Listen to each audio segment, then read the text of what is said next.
Most people consider this 1986 Fleer card to be Michael Jordan's rookie. But then there's also this 1984-85 card. So in that case, which one's the legit Jordan rookie card? Okay, before we start though, I want to let you know that I do not own either card. In fact, I don't own any Star basketball cards. I've got absolutely no skin in the game, and believe it or not, that's actually relevant here. But first, let's go back in time and see the history. Well, blame it all on Topps. 1980 Topps basketball might have had a few iconic cards. However, all in all, this was an awful set. Putting 3 mini cards onto a single card was a bad idea. Now, Topps really should have known this, by the way. I mean, schemes to stick 2 or 3 guys on a single card never really worked in any sport, and Topps should know that. Fans want a properly sized photo featuring a single player in action. It's not really that hard.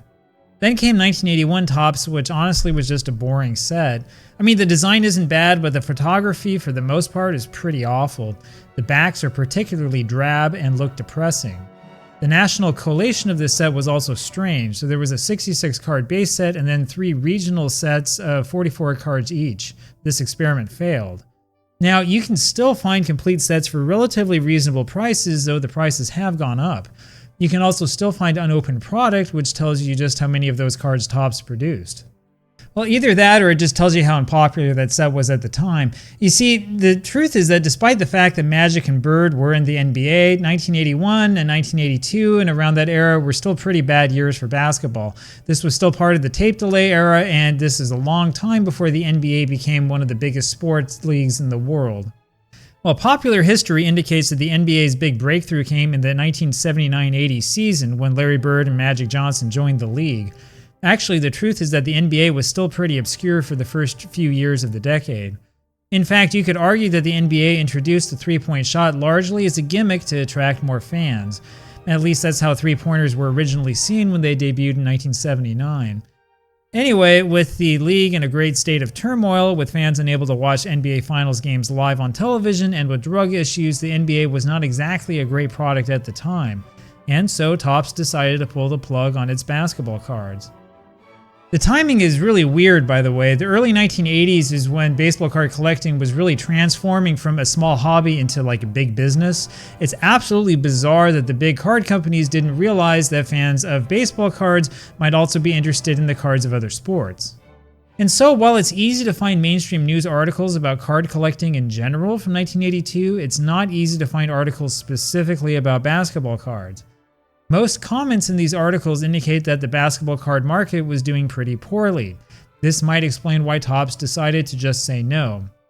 Of course, there were always regional sets. For example, this one from the Marquette Warriors in 1982.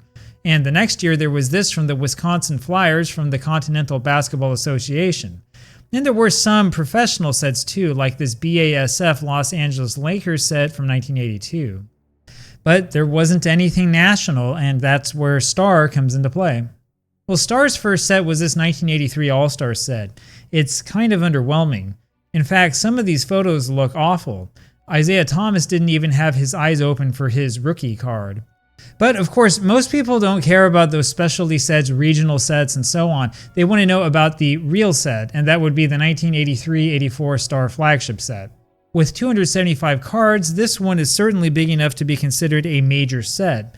There's a rookie card for James Worthy, and there's a card for Tom Chambers. In fact, a number of players get their debut cards in this set. Now, I'm not really a huge fan of this set, though there are a few iconic cards. This Dominique Wilkins is great, for example, and this is a great looking Clyde Drexler rookie. This Barkley card from later on looks fantastic, and so does this Dr. J card. But there were problems with this set, most notably the distribution was totally bizarre. Well, these cards were not sold in wax packs, instead distribution went through small plastic bags. In other words, you had to know about the cards and the sets in order to find them and buy them. Most distribution went through what they called hobby stores back in those days, which basically were baseball card stores. It's back when there were a whole ton of those. Now, Star was not the only company that faced distribution issues. For example, Upper Deck, which I'm sure you've heard of, also had major distribution issues when it tried to put out its flagship 1989 baseball set.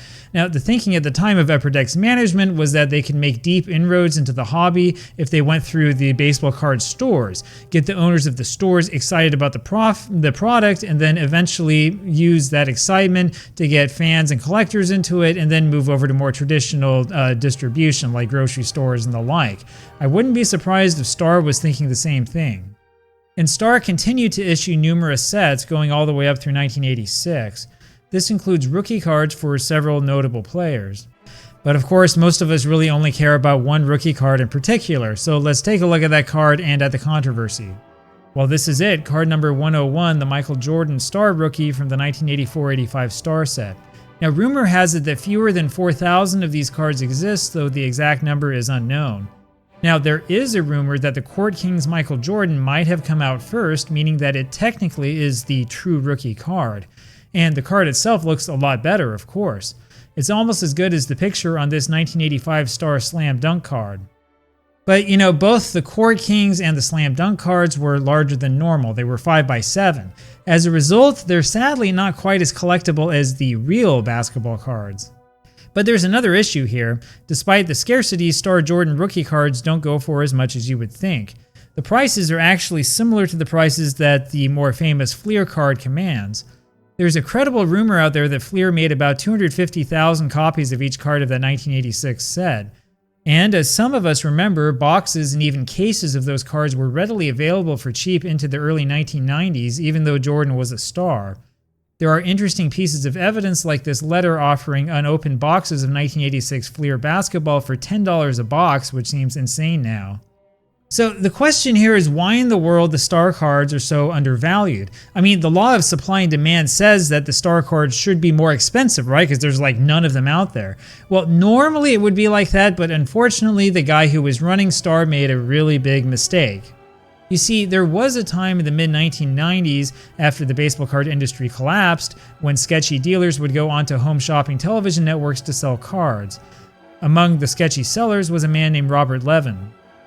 So Levin, by the way, just happened to be the president of Star International Incorporated, which is the company that produced the Star basketball cards. Yeah, this is bad.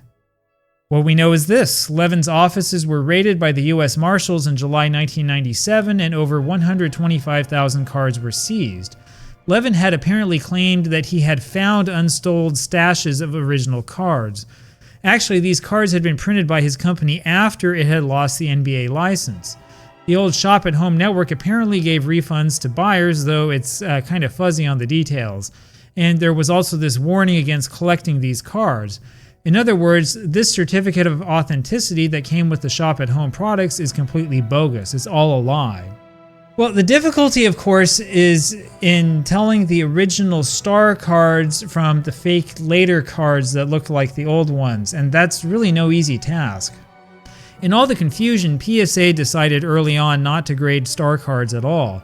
For years, it was rare to see Star cards like this in PSA slabs, and it didn't mean anything to most collectors because of the scope of the scandal. Anyway, the damage done to the reputation of these cards was extreme and very long-lasting. Many collectors simply didn't want to be bothered to figure out which one was real and which one was fake. Well, change came gradually. Beckett started to grade Star cards in 2008. In the end, PSA eventually gave in and decided to start grading Star cards in 2022. And so these days you can buy these graded cards with confidence that you're actually getting the real thing. But the big question is whether these cards will catch on in the long term among collectors, especially the Jordan rookies. Well, the scandal certainly doesn't help, and there will likely always be collectors that see the cards as a tainted product. Plus, the direct-to-hobby distribution is something that most people don't like. It doesn't feel like a real set if you couldn't buy it in packs. And yet prices have undeniably risen over the past few years. Now, personally, I think it's really up to you as a collector whether you want to go for it or not. If enough collectors become interested in the cars, then yeah, the prices will skyrocket, especially for that 101 Jordan rookie at high grade. And by the way, it's hard to find one that's the right height, kind of a weird problem. Anyway, eventually the impact of the scandal will wear off, though it might take years. But if you can wait that long, and if you're willing to take on the risk, you might see a great reward in the end.